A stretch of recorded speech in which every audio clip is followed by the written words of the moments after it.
जादू वो जो सर चढ़कर बोले। आज सिर्फ अपने लोग नहीं, दुश्मन भी जो हैं वो मोहसिन नकवी की तारीफ़ कर रहे हैं। अगर तारीफ़ के लायक काम हो तो तारीफ़ की जाती है। वो कोई रवायती सियासतदान नहीं है।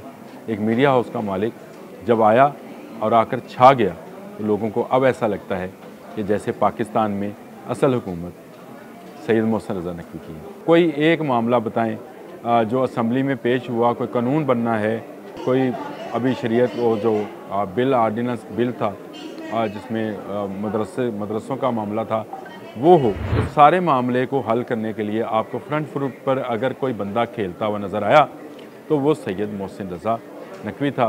सारी कंपनियां जो थीं ये काम करती थी कि बिजली चोरी भी करवाती थी, फिर ओवर बिलिंग भी करती थी।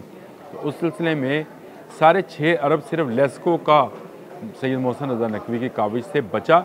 ना सिर्फ बचा बल्कि जिन पर ओवर बिलिंग की गई थी उनको रिटर्न में आया। ये हमने कभी देखा नहीं था। स्मगलिंग का खात्मा कराया। आपने देखा कि जिस तरह गैर मुल्की सिगरेट्स और स्मगलिंग जो बॉर्डर्स क्रॉस बॉर्डर होती थी, और सिर्फ क्रॉस बॉर्डर एक मुल्क से दूसरे मुल्क नहीं, एक सूबे से दूसरे सूबे में भी होती थी, उसको भी तकरीबन अब ख़त्म कर दिया गया है। अब पाकिस्तान क्रिकेट बोर्ड की जब सरबराही संभाली तो नज़र ये आ रहा था कि शायद ये क्रिकेट से उस तरह से फेमिलियर नहीं है। तो बहुत सारे मामला पहले से ख़राब हैं।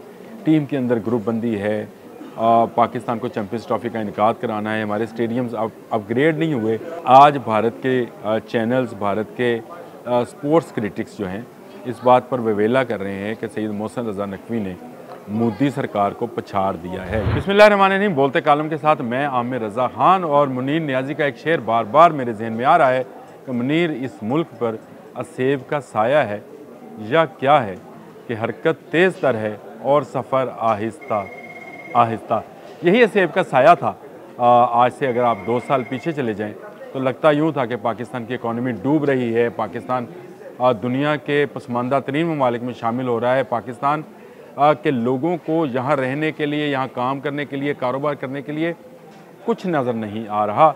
लेकिन इसी दौरान 2023 में जब सैयद मोहसिन रज़ा नकवी का इंतखाब बतौर वज़ीर आला पंजाब किया गया तो किसी के वहम गुमान भी नहीं था कि एक मीडिया हाउस का मालिक जो है वो किस तरह से उस पूरे सूबे को, जो पाकिस्तान का अगर आधे से ज़्यादा ना कहा जाए तो गलत होगा, पंजाब को जो है वो संभालेगा। लेकिन सैयद मोहसिन रज़ा नकवी ने ये काम कर दिखाया और इस तेज़ी से करके दिखाया कि आज लाहौर से लेकर, यानी बॉर्डर के इस तरफ से लेकर अगर आप सिंध के बॉर्डर तक, राजनपुर तक चले जाएँ, कोई सुलेमान तक चले जाएँ, आप कहीं भी चले जाएँ, आपको उसका बिछाया हुआ सड़कों का जाल नज़र आएगा। उसने ऐसे ऐसे काम किए पंजाब के अंदर जिसमें तमाम हॉस्पिटल्स की रेनोवेशन शामिल है, जिसमें हेल्थ के हवाले से, जिसमें इंफ्रास्ट्रक्चर के हवाले से, जिसमें बहुत सारे मामला जो ख़राब थे उनके हवाले से, और ख़ास कर पुलिस के मामलात में और क्राइम की शरह में जो काम किए वो इनकलाबी काम थे।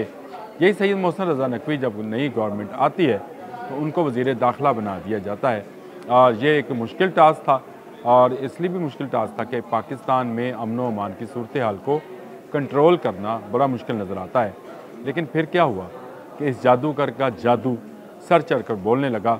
वो जो असेब का साया था जिसमें हरकत तेज़ तर थी, यानी नारेबाजी, बयानबाजी, इस तरह की चीज़ें जो थी वो तेज़ तर थी, और सफ़र आहिस्ता आहिस्ता था, उसको यानी पर लग गए, यानी वो ठीक होना शुरू हो गया।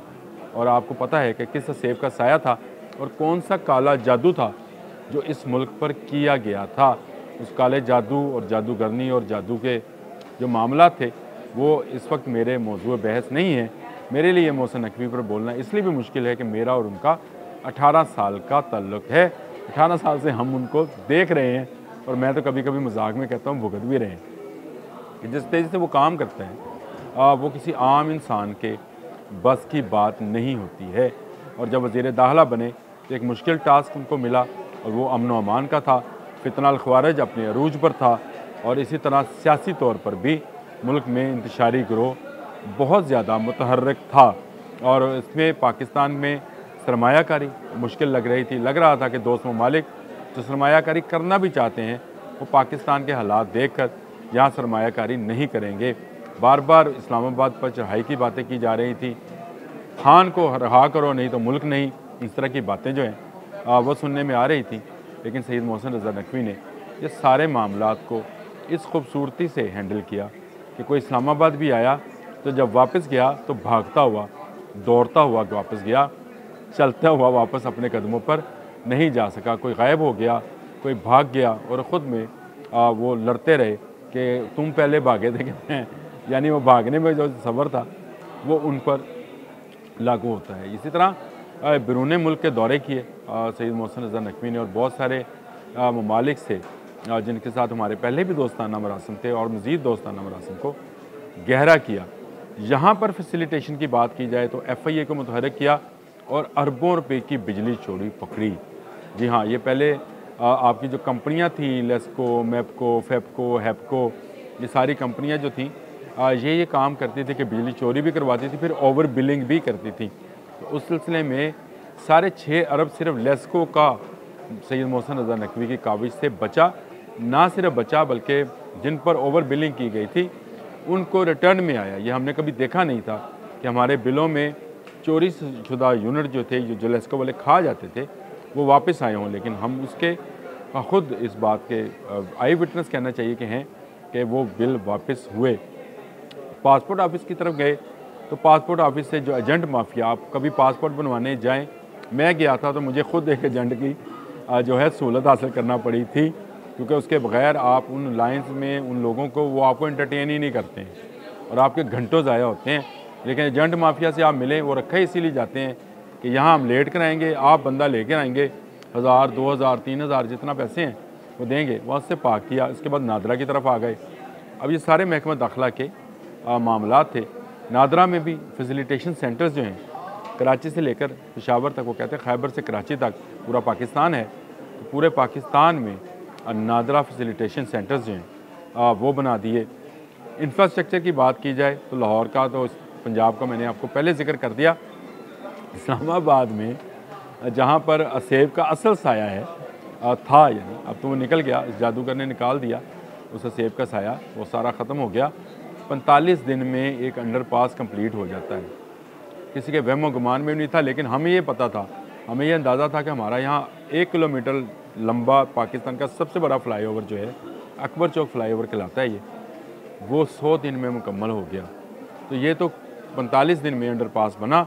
और अभी सरीना चौक वाला जो अंडरपास है वो भी अपनी मुकर्ररा मुअय्यना मुद्दत से पहले मुकम्मल हो रहा है। और उसकी वजह पता क्या है? उसकी वजह यह है कि सैयद मोहसिन रज़ा नकवी न सोता है न सोने देता है, और काम अगर उसके ज़िम्मे हो जाए तो फिर वो उस काम के ज़िम्मे हो जाता है और उसको जब तक पाया तक मील तक नहीं पहुँचाता नहीं होता। अगर सियासी मामलात की बात देखें तो कोई एक मामला बताएं जो असम्बली में पेश हुआ, कोई कानून बनना है, कोई अभी शरीयत वो जो बिल आर्डिनेंस बिल था जिसमें मदरसों का मामला था वो हो, आपकी आइनी इस्लाहात हों, जजेस का मामला था जो अदालत में पेश हुआ, आइनी अदालत बनने का मामला आया, उस सारे मामले को हल करने के लिए आपको फ्रंट फुट पर अगर कोई बंदा खेलता हुआ नज़र आया तो वो सैयद मोहसिन रज़ा नकवी था। और इससे डिप्लोमेटिक इनक्लेव वाले भी खुश हैं कि वन विंडो ऑपरेशन उन्होंने शुरू कराया, जिससे अब बैरून मुल्क से आए हुए यहाँ पर सफारतकार, उनका अमला और स्टाफ जो है बहुत खुश है। स्मगलिंग का ख़ात्मा कराया। आपने देखा कि जिस तरह गैर मुल्की सिगरेट्स और स्मगलिंग जो बॉर्डर्स क्रॉस बॉर्डर होती थी, और सिर्फ क्रॉस बॉर्डर एक मुल्क से दूसरे मुल्क नहीं, एक सूबे से दूसरे सूबे में भी होती थी, उसको भी तकरीबन अब ख़त्म कर दिया गया है। और ये वो मामला था जिसकी संगीनी आप मुझसे बेहतर समझते हैं कि स्मगलिंग से मुल्की मईशत जो है कैसे नीचे जाती है। लेकिन सैयद मोहसिन रज़ा नकवी ने इसको भी जो है इसको कंट्रोल किया। स्मगलिंग को कंट्रोल करने से आज पाकिस्तान की इकॉनमी, अगर आप स्टॉक एक्सचेंज को देखें तो रिकॉर्ड मुद्दत में रिकॉर्ड पे रिकॉर्ड बनाती चली जा रही है। कोई इसको रोकने वाला अब नहीं है। दोस्त ममालिक यहाँ पर सरमायाकारी कर रहे हैं क्योंकि पुरअमन माहौल दे दिया गया है। पंजाब, सिंध, बलोचिस्तान, खैबर पख्तूनख्वा वो खारिज जो हैं आज भी हमलावर होते हैं, लेकिन उनको मुंह तोड़ जवाब दिया जाता है। और जिस तरह से फोर्सेस की तनख्वाहों का मामला हो, फोर्सेस के शहदा का मामला हो, मैं तमाम फोर्सेस, सिविलियंस और फौजी फोर्सेस दोनों की बात करता हूँ। जब मैं फोर्सेस का लफ्ज़ इस्तेमाल करता हूँ तो ये सारे सिपाही हमारे ढोल सिपाही हैं, ये सारे हमारे जिंद जान हैं, ये सारे हमारे कोई अंदरूनी और कोई बैरूनी सरहदों के मुहाफिज हैं। तो सैयद मोहसिन रज़ा नकवी ने इनको फैसिलिटेट करने के लिए और शहदा की फैमिलीज़ को ख़ासकर फैसिलिटेट करने के लिए ऐसे ऐसे प्रोग्राम और ऐसे ऐसे काम किए हैं जो बहुत लंबे अरसे तक जिसका कोई सानी आपको नज़र नहीं आएगा। एक ऐसी रवायत पैदा कर दी है कि अब वो रफ्तार जो हरकत तेज़ तर है तो रफ्तार जो है वो भी जो है तेज़ तर हो गई है। आहिस्ता आहिस्ता मुनीर साहब वाला शेर जो है वो अब इस पर सादिक नहीं आता है। तो ये वो चंद काम थे। अब आ जाएं क्रिकेट पर। सईद मोहसिन नकवी का अगला टारगेट क्या था? क्रिकेट की बेहतरी के लिए क्या कर सकते हैं? गवर्नमेंट ने ये भी दे दिया। अब ये गवर्नमेंट है या गवर्नमेंट के कहने पर ये काम कर रहे हैं, ये तो आप फैसला कर सकते हैं, मैं नहीं। लेकिन पाकिस्तान क्रिकेट बोर्ड की जब सरबराही संभाली तो नज़र ये आ रहा था कि शायद ये क्रिकेट से उस तरह से फेमिलियर नहीं है। तो बहुत सारे मामला पहले से ख़राब हैं। टीम के अंदर ग्रुप बंदी है। पाकिस्तान को चैम्पियंस ट्रॉफी का इनकाद कराना है। हमारे स्टेडियम्स अपग्रेड नहीं हुए, बहुत लंबा अरसा हो गया। पुराने तर्ज के स्टेडियम्स हैं जिनमें फैसिलिटी का नामो निशान भी नहीं है। लोग और फैमिलीज़ आहिस्ता आहिस्ता स्टेडियम से दूर होते चले जा रहे थे। तो उन्होंने सबसे पहला काम क्या किया? Gaddafi Stadium, Pindi Stadium, Karachi National Stadium, इनको ही रेनोवेशन का आगाज़ किया और आज Gaddafi Stadium state of the art stadium बनने जा रहा है, जिसने चैम्पियंस ट्रॉफी की मेज़बानी करनी है। नेशनल स्टेडियम कराची, पिंडी स्टेडियम, तमाम की रेनोवेशन तकरीबन मुकम्मल हो चुकी है। अगले माह जब फरवरी में चैम्पियंस ट्रॉफी होगी तो पाकिस्तान दुनिया की 8 टॉप टीमों का यहाँ मेज़बान होगा।